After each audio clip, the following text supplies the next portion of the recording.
Hi there, welcome to our Thesis 101 PowerPoint. My name is Elliot Kosboom. I'm the University Thesis Dissertation Reader. Today I'm just going to quickly walk you through a little bit about our paper, about the submission process, some common errors, where to get help, all that good stuff. So starting out is learning to deal with me. The first thing is, who am I? Why am I bugging you about some things? Where can you get some help so that I don't bug you too much? How can you save some time, some money, some agony? And then finally, a few things about why I bug people, some of the more common errors that we see. Okay, so starting off, the first thing, I work for the Office of Graduate Studies. That means that I'm interdisciplinary. What this means functionally is that if you are in computer science, for example, I do not have computer science expertise, and so I will not help you with the aspects of your paper related to that. Additionally, I am not an editor, I am a reader. The primary difference here is that when your paper comes to the Office of Graduate Studies, we expect it to be pretty much in pristine form. We expect everything, all the requirements to have been met, all of the details to have been fleshed out, okay? I am happy to make changes to help you make the paper as good as possible, but for things like grammar, content, and structure specifically, I don't offer assistance for reasons that I'll get into in a little bit. Okay. What I do is I make sure that papers align with the chosen style guide with the CSUF and CSU standards. Now, when we're writing our thesis, we really have two sources of guides that we have to worry about. The first is the CSUF thesis manual. The second is your chosen style guide. This is a decision usually made with your committee, and your style guide might be, for example, APA, Chicago, IEEE, MLA. Okay, it can be anything that you want, but you do choose a style guide on top of the manual because the manual doesn't have requirements for things like citations and references. Okay. Additionally, I do want to point out, I don't hate you, but I don't have time to coddle you necessarily. So I hope that you can get everything worked out early on in the process rather than having to wait until the last. Okay. Now, I said that I don't worry about all kinds of errors. So what sort of errors do I look out for? Okay, formatting, first and foremost. This includes things like margins, font size, layout, figure captions, spacing, commas, all of those things, okay? Formatting has to do with the concrete image of your paper, what it looks like when you're holding it. Does it look professional? Does it look consistent? Is it easy to read and navigate? Things like that, okay? Additionally, I worry about your style. So this would be APA, MLA, Chicago, IEEE, any of the ones I listed before. These are things like references, standard conventions for abbreviations, citations, things like that. All right. Down here, a few things, glaring grammatical errors I am likely to catch and happy to help you out with. So for example, Jane hates the reader. I'm pretty likely to catch the double the. But then this was just one point of data where it should be datum, right? I'm less likely to catch because it's a little more technical. And then finally, language is learned through subconscious processes instead of unconscious processes. I'm very unlikely to catch because that's field specific and technical. Some more things that I don't do. I do not edit for content. What this means is I don't look through to make sure that you have sound research, that you structured your experiment well, etc. This is because I'm interdisciplinary and your thesis committee will have much better and more useful expertise on that. Additionally, I don't really edit for clarity. What this means is if I think a paragraph is worded in kind of a funny way, but the grammar is all right, I will not go in and make changes. I will not request you to make changes unless it's pretty egregious. All right. Additionally, I do not edit for research quality. There is one caveat to this. What it means is that I don't look at your sources to make sure that they're properly used, that you're representing these ideas appropriately, that they are real sources. The exception to this is in any case where we suspect plagiarism, in which case I will dig into your sources to try and find out what's going on. Okay? Additionally, I don't answer every question. What this means is that at the end of every semester, when I'm in sort of my heavy reading period, I have a lot less time to deal with student questions, and so I will do my best to help you out, but there are some other resources I'll point you to in a little bit that you might get better answers from. Number 5, I do not proofread. It is expected that your paper is thoroughly proofread by the time I see it. Now, like I said, the reader I'm likely to catch, but do not count on me. It is ultimately your responsibility that your paper has no mechanical errors. Okay. Additionally, I do not work with hired editors. If you have hired an outside editor to help you with your paper, that's great, but I will not be working for them. Okay.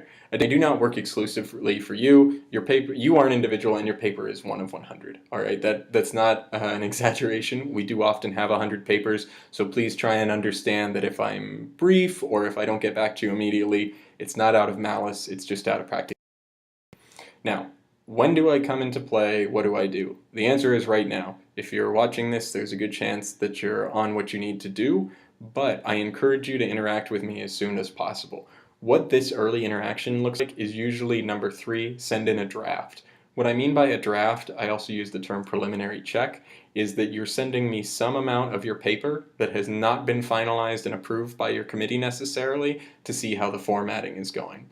The advantage of doing this is that I can catch errors early on in your writing so that you don't make the same mistake over and over and have to edit everything at the end.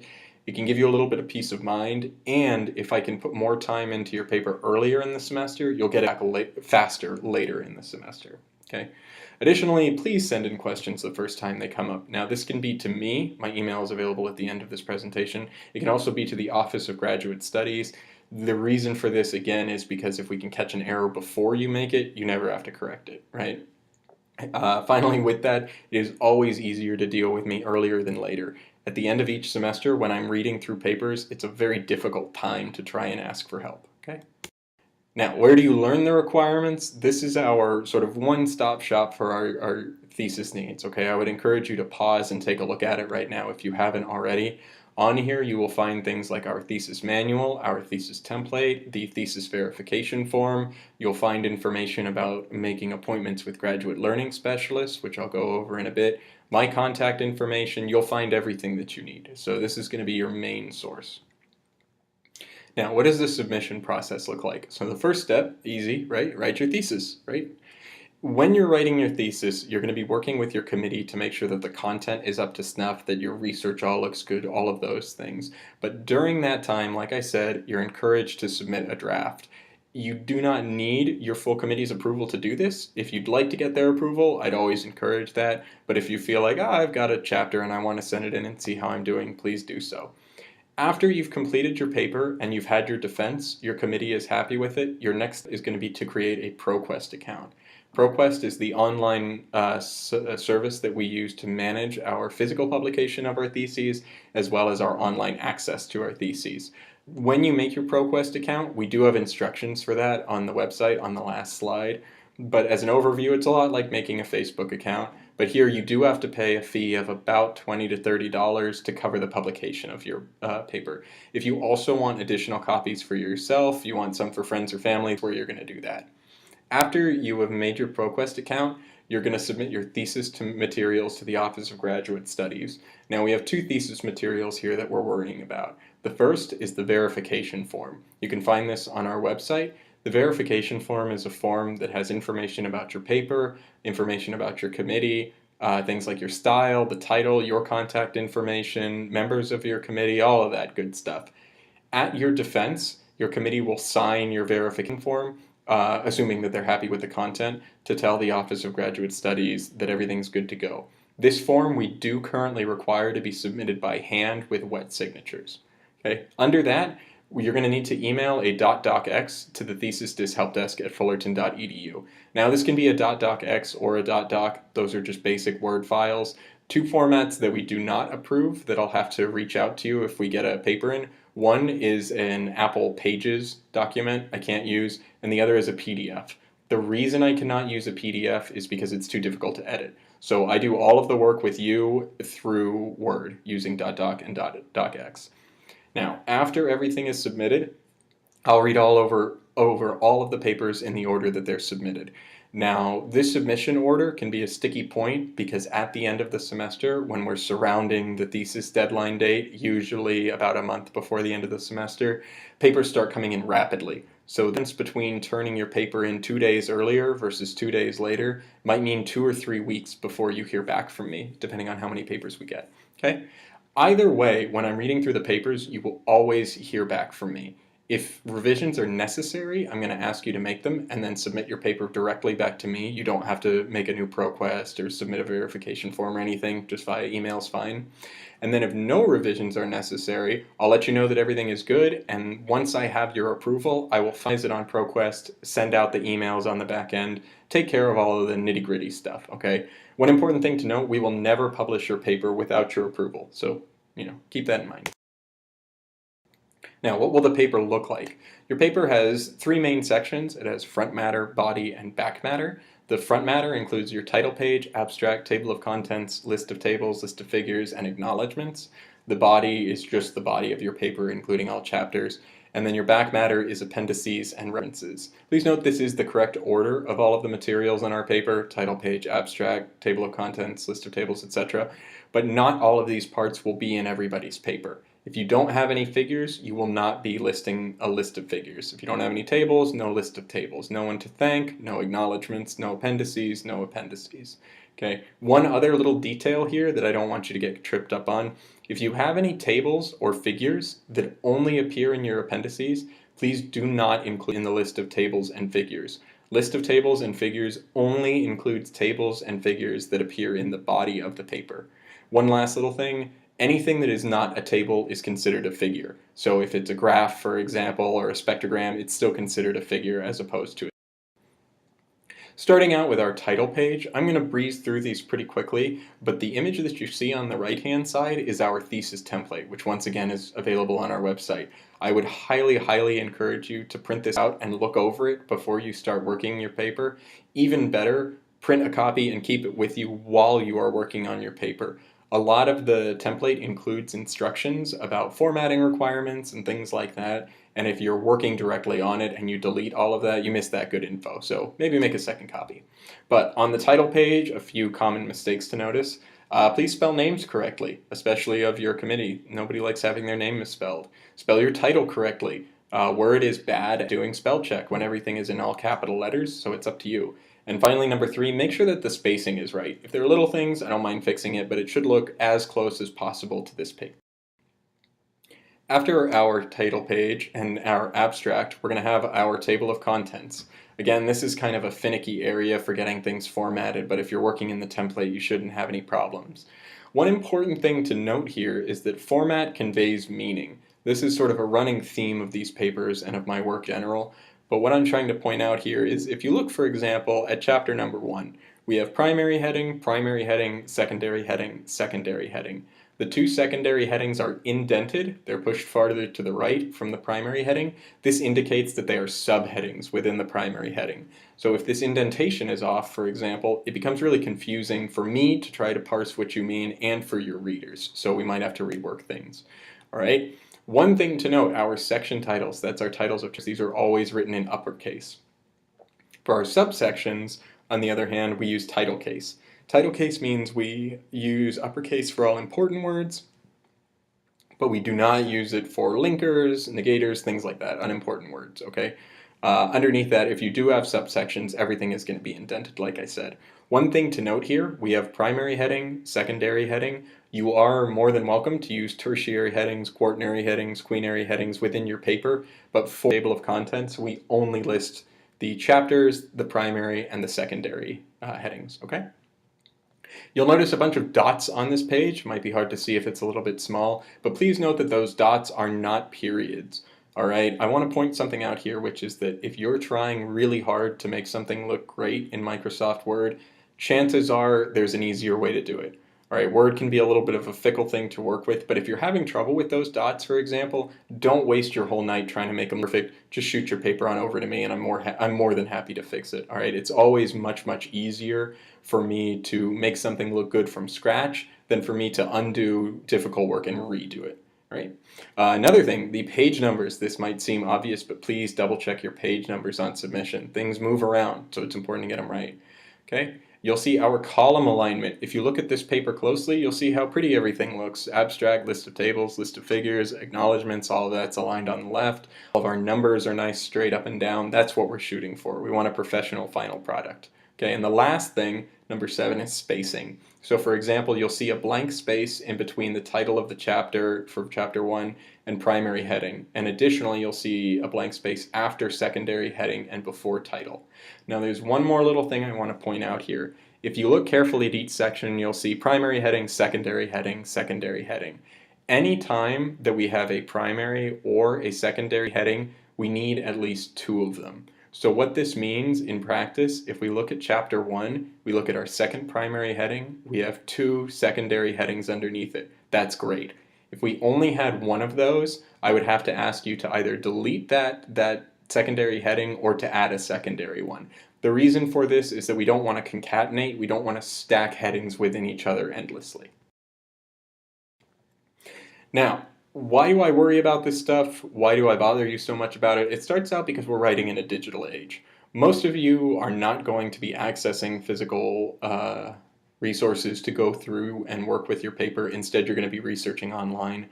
We have the same expectation of other scholars. For that reason, we need to be precise in our communication. Okay? We need to make sure that everything is clear, that it fits the standards that we're working with. Now, number 2, Control F and Control H. My 2 favorite shortcuts. Control F is find, Control H is find and replace. If I was asking you, for example, to write chapter 2, in this case I'm always going to insist that you write the numeral 2 as opposed to the word 2.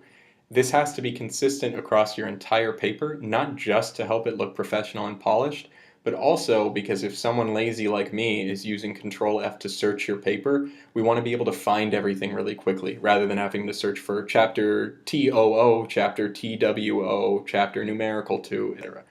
The final reason is because your paper is a reflection on our university, on the academic community that you're within, and so there are conventions that it's expected to meet. Not only because we want you to look as good as possible from your paper, often this is the first publishing experience for students, but also because there are conventions in the community that you're writing in, we want to make sure that your work is not misunderstood or misinterpreted because you're not sticking quite close enough to those conventions.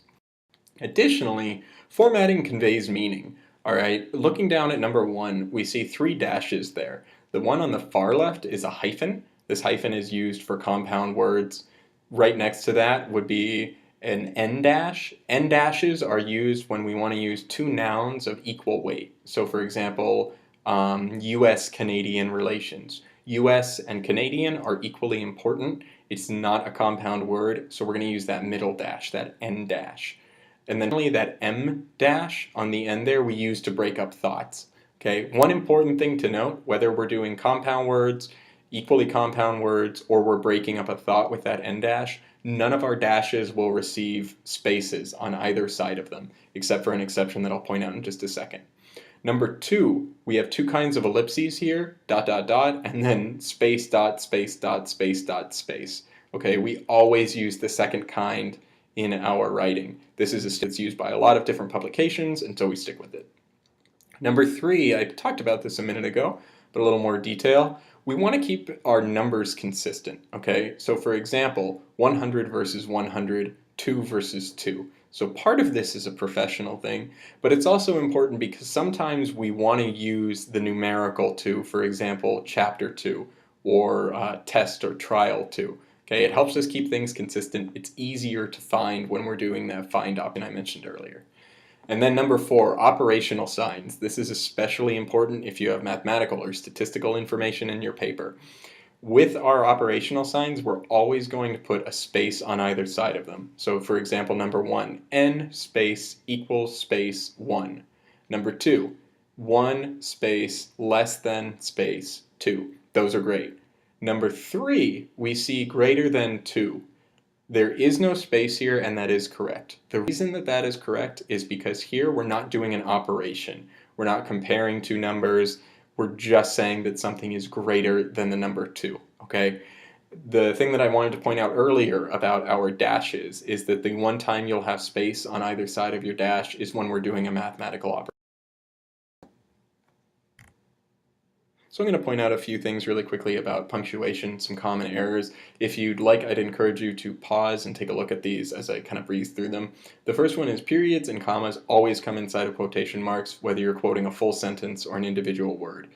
Additionally, the first letter of the first word in a quotation mark is capitalized. The two exceptions are number 2 and number 4. Number 2, it's an exception because it's an individual word. Number 4, it's an exception because one time when they are not is when quotes are the continuation of is not a complete sentence. Additionally, an individual clause or idea is not a complete sentence. If this seems a little bit confusing to you, don't worry about it. Just always use a capital letter for the first word of your quote. Okay? If you have an embedded quote, a quote within a quote, the rules are exactly the same, except we're using single quotation marks. And then the next point we want to catch on is the Oxford comma. This is also called the serial comma. Anytime we're listing 3 things, like capitalization, placement, and the Oxford serial comma, we want to have a comma before the word and. Okay. The last example, number 7, is just to show how convoluted and difficult this can get when we have periods, commas, single and double quotes all interacting. With abbreviations, a few things to watch out. If you only use a term once or twice, let's say the American Medical Association, don't abbreviate it. If you're going to talk about it 50 times in your paper, go ahead, call it the AMA, that's fine. But for one reference, don't worry about it. Additionally, if you have a source that's not abbreviated in your references, don't abbreviate in your paper. This is again to help with the find and replace problems. If I search for American Medical Association, I should find all of it. If I search for AMA, I should find all of it. I shouldn't have to search for both. It should be either or. Okay. Additionally, if a term has a standard abbreviation, please do use it. So for example, cm for centimeter, not centi.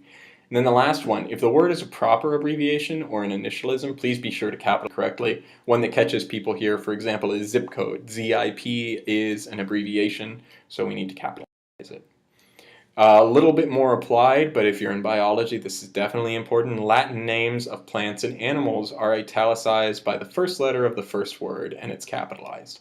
Okay, we don't need to capitalize any other letters for the other words. This is the standard format that you'll see in all journals that we adhere to.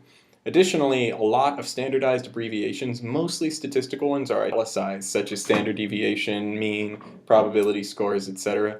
If you have a question for this, even if you're not using APA or Chicago, their manuals are a good source for standardized abbreviations. Okay, and we're going to revisit dash length really quickly. Here we take a look, we see a hyphen, and then a 6 with no space in between. This is a value, right? -6. Then 6 to 10 with no spaces on either side is a range. And then 10 minus 6. Here we have the spaces on either side of the dash. This indicates that it's an operation. Now headings. Headings can be a little bit difficult. Luckily there are some good examples in the template of what they should look like. Okay, running down the list really quickly. Chapter headings are centered and all in caps. Level 1 headings are underlined and centered but not in caps. Level 2 subheadings are underlined, aligned left, and not in caps. Level 3 subheadings are underlined, aligned left, not in caps, and are followed on the same line by the beginning of the section's text. Okay, one thing to note, I pointed this out on our table of contents, but keep it in the back of your mind. You should never have just one level 3 or level 2 or level 1 subsection. There should always be at least 2 level 3s in a level 2, 2 level 2s in a level 1, 2 level 1s in a chapter, etc. Okay, we're avoiding Russian doll style headings here. This next slide is just an example of what all of these headings look like. You'll see we have the title of our chapter. This is the title of my chapter. It is in caps and centered. Then we have a level 1 subheading, a level 2, and a level 3. Okay, one important thing to note here is that the title of our chapter is not considered a level 1 subheading. It's its own thing. It's called a chapter. Okay, then we have the level 1 subheading. Now I'm going to breeze through some common examples I see of formatting issues. Hopefully we can catch them early on. The first one, I have to encourage you, just from a personal standpoint, if nothing else, make a backup of your paper, back up that backup, give one to your mom, give one to your friend, just get extra copies out there. You don't have to go far on our campus to find someone who lost their work, so make sure that isn't you. Okay. The next point, this is set up in the template, but please keep an eye on it. The left margin is always 1.5 inches on every page on the left-hand side, including our appendices. This is because when we print the books, it's only printed on one side of the paper. It's bound on the left-hand side, so we just need a little gutter there so that nothing gets cut off. Okay. Number 3, we need left alignment, not justified or block style. This means that the right side of your text should look ragged rather than looking perfectly even. Okay. We need margins for our tables, figures, and graphs to be the same as for the text. This is an easy mistake to make because of how Word works, but when you're copying in a figure or a table, just make sure that it doesn't run into our margins, or I'll have to fix it, or else it gets cut off. Okay. Please be consistent in heading and subheading format. Do not mix and match. This only applies to APA students, the mixing and matching, and I won't be explaining it here. It's a little too in-depth, but if you're curious, shoot me an email. Finally, number 6, the most common error, check your email. Check your email consistently. I'll be contacting you basically on every email I can find, whether it's on your verification form or on ProQuest, so please make sure that you are checking. All right, moving along. So dashes up top are going to look like this with no space on either side. Remember, these are M dashes. We use them to break up a thought, sort of similar to a semicolon. Okay, number 8, the ellipses dots. Please be careful. There are spaces on both sides and in between each of the dots, as opposed to the dot, dot, dot. If you're more technically inclined, Word has an autocorrect macro where you can update it to that. Otherwise, don't worry about it too much and just do your best to keep it clean. Now, number 9, Arabic numerals. This means 1, 2, 3, as opposed to words. For numbers 10 and above, so all our double-digit numbers and above, we're going to be using Arabic numerals. Okay. The exception to this is if we have a number like 57 and it's the first part of a new sentence, that 57 should be spelled out in words, in text. Okay. Another exception to this is something like chapter 1. Here we want to use chapter 1 and the number, not chapter, O-N-E. You'll notice chapter is always capitalized, just like the next example, test, would always be capitalized, because really these are proper nouns and we're looking for a specific reference, right? Number 10, we spent some time on this earlier, commas, period, colons, semicolons, etc. always go inside of the quotation marks. Number 11 is related. Our single quotes are always inside of double quotes. Number 12 is a little more esoteric, but it does come up. If you're trying to make a parenthetical statement within a parenthetical statement, you're going to start with curved parentheses, and then on the inside of those you'll have square brackets. If you really need to go another level down, the next step would be those curly Q brackets, but that's pretty rare. And then number 13, parenthetical statements at the end of sentences with citations should receive separate parentheses like this, citation year. Okay, this doesn't apply to everybody. If you're doing Chicago with footnotes, you don't have to worry about this. But doing something like APA, what we want to avoid is having two kinds of information in parentheses. So we don't want to have information like text that you're trying to explain in your sentence and a citation. The reason we do two sets of parentheses right next to each other is to help those. Okay. Now, some more common formatting issues. The preliminary page dot leaders, these are the dots I pointed out earlier in the table of contents, list of tables, list of figures. They are not periods. If using the template, they should automatically be inserted when you use tab, but frankly, Word is a little bit unreliable there. This goes back to my axiom earlier. If you're spending too much time on it, send it to me, because I don't want you to waste that time and for me to have to undo it. Right? Number 15, ensure that all equal, greater than, less than signs have space before and after them in equations, in text, and in tables. You can review what I said earlier about the mathematical operators if you need to. Okay. Our statistical variables, be sure to use italics if appropriate. Okay, someone's p-value, t-test, mean, standard deviation, standard error, r-squared, etc. Okay. The Oxford or serial comma when we're listing 3 or more items. And then number 18, this is one of the most time-consuming mistakes I see. It mostly applies to APA, but it may apply to your style too. When a sentence has multiple citations, so we're trying to say something like Yoshimaru 1998 and Smith 1999, we want to put them in alphabetical order by the first letter of the first author's last name. So for example, in the example I just gave, we would do Smith first, Yoshimitsu second. Now, some style guides require this to be in chronological order by the publishing date of the article. That is totally fine too, but they should always be in either alphabetical or chronological order, and it should be the same for your whole paper. Now, please be careful about this one. Like I said, if you have to go in and update 100 in-text citations, no one's going to have fun. Right? My piece of advice, if you have a question, if you're not sure about anything, ask the first time. It's always easier for me to help you out on step 1 than to wait to step 20 and have you redo all of those other steps. Okay? Now, as picky as I am, is there ever leeway? This comes up. There kind of is sometimes. One area that there is no leeway is our reference list, okay? For example, if you're doing APA and you forgot to turn off italics on every entry following the issue number, I'm going to send it back or I'll edit it myself. Please be careful with references. This is an area where there can be a lot of time wasted. I would highly, highly discourage you from using any automatic citation, such as Citation Machine or Word's automatic citation tool. They tend not to work very well, and it's harder to read through them for mistakes afterwards. It seems like it's going to save you time, but in the vast number of cases that I see, it wastes a lot more time actually. Okay. Number 2, tables and figures. We didn't talk about this too much. Tables and figures, they do not have a full set of rules in our manual or in our template, okay, but they do need to look consistent within your entire paper. My primary goal is always to make your paper look great and then to make your paper meet everything else perfectly. So as long as your figures and tables are all super consistent, we shouldn't have a problem.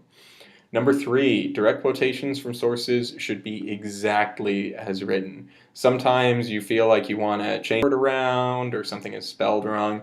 All of that we want it to be as representative of the original research as humanly possible.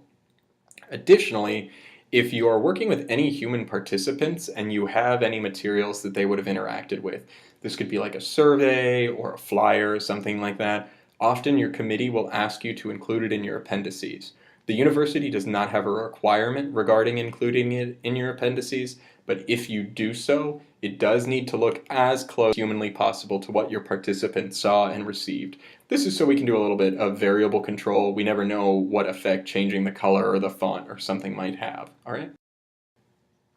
Now, when are you going to hear from me? As I said earlier, you're definitely going to hear from me, good or bad. Okay, I read the papers in the order in which they're received, and like I mentioned earlier, a difference of turning your paper in 2 or 3 days earlier really can make a difference of 2 to 3 weeks. At the end of our semester, we have a deadline, about a month before the semester ends. So usually at the end of April for spring semester, for example.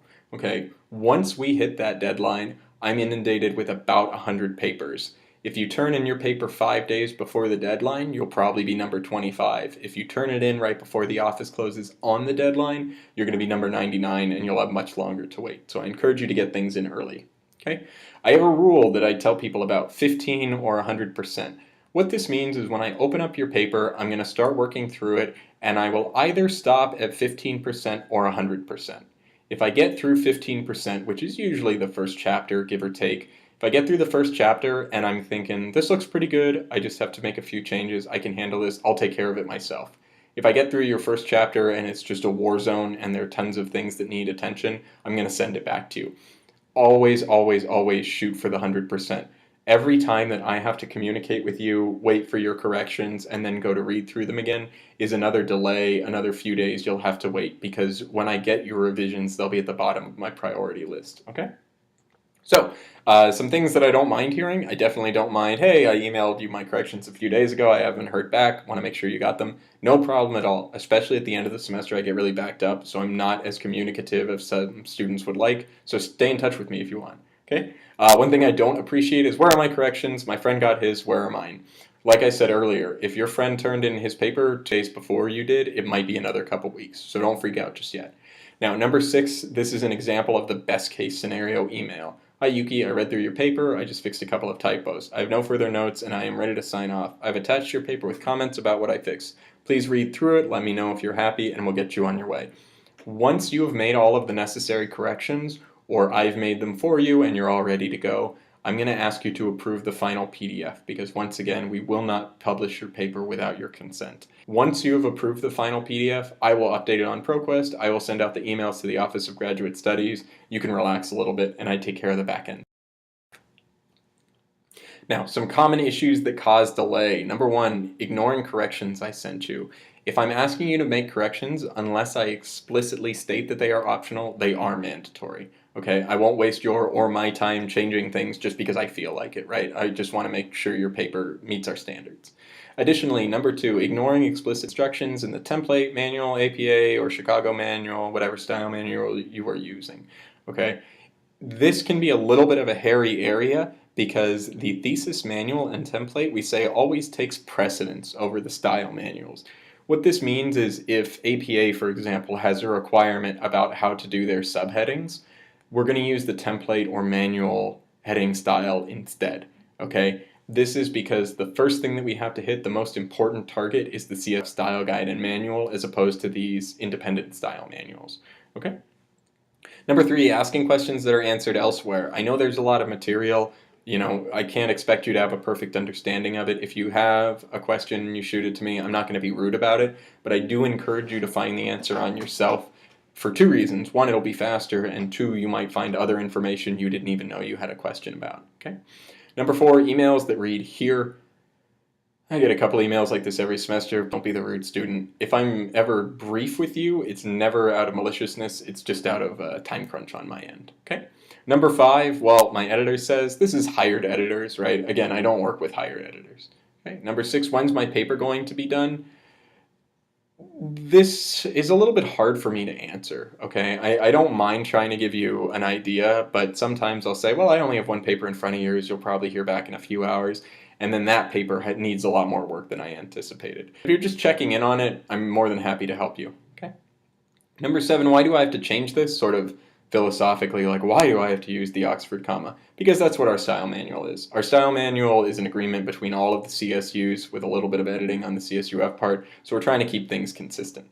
Okay. Additionally, number 8, sending a paper that you have not thoroughly proofread, 3 strikes, I send it back. This gets back to my 15% rule. If I'm going through your paper and I see 3 typos that I firmly believe you should have by just rereading your paper, I'll send it back to you. Some questions I don't mind. I'm having trouble with my cell margins, tried everything I could. Do you mind adjusting them for me? Not at all. Super happy to do it. Like I said, anytime you feel like you're fighting with Word, let me be your proxy. I'll step in for you. Okay, number 2, I saw you change an abbreviation, but it's field specific and it's always written that way. Is it okay if I change it back? Definitely. Usually I won't change things unless I'm pretty certain that I'm right to change it, but sometimes I make a mistake and edit. Don't feel bad about asking me. Okay, this goes with number 3 too. If I see, for example, a sentence that's a little clunky and I change the wording to make it make more sense, but you don't like my wording, go for it, change it.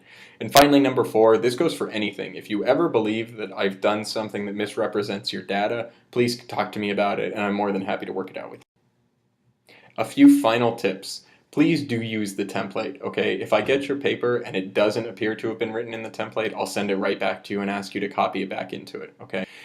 Don't create a new Word doc and try to get it as close as you can. The template has a lot of sort of back-end invisible formatting, and it's difficult to get all of that if you're not firmly versed in it, so please copy content into the template or write directly on it, okay?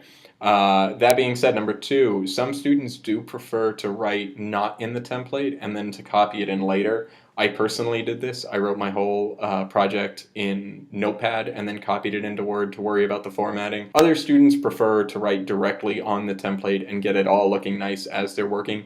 I've seen great papers from both ways. Either way is totally fine. Okay. Number 3, please check your table of contents page numbers before sending revisions back to me. This goes for your list of tables, list of figures too. Number 4, ask somebody. Consult the template, the manual, me, one of our GLSs, anybody that you can to get an answer for your question the first time it comes up. Number 5, send me a draft, a preliminary reading, even just portions as soon as you feel comfortable. I really do sometimes get a draft or a preliminary check that's only a single page. That's fine. Most common is about a chapter, give or take, but any amount that you want to send me is okay. Okay, and finally, number 6, make all changes I ask for in one go, okay? When I have to wait for you to send me a paper to make your corrections, then I have to get it back to you, it just delays your paper, okay? Please try and minimize this, A, by making all the corrections the first time, and B, spend an extra 15 minutes, proofread it before you send it out to me. 15 minutes on your end can save both of us a few days of hassle and pain. Now, just a last little bit. A good online source for APA and Chicago formatting is the OWL at Purdue. You can use the APA manual and the Chicago manual, but the Chicago manual is something like 1,000 pages and is too much of a hassle.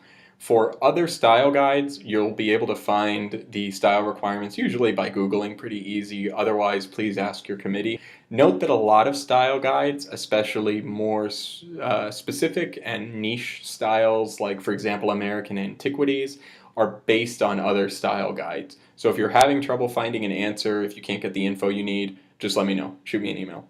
Okay. The Office of Graduate Studies, that's in McCarthy Hall 112. The students at the front desk run the email that's listed right below, Thesis Help Desk at fullerton.edu. They are a great resource to get quick answers, especially at the end of the semester. I'm a little bit backed up. All right. And then finally, I had this site earlier. It's the same one, fullerton.edu, graduate, current students, thesis, PHP. Okay, this is the one-stop shop for all sources. Additionally, it has contact information for me. It has contact information for the Thesis Help Desk. All right. So I hope you have found this presentation helpful. If you have any questions, I hope you know now where to ask and get help, and I'm sure I will hear from you soon.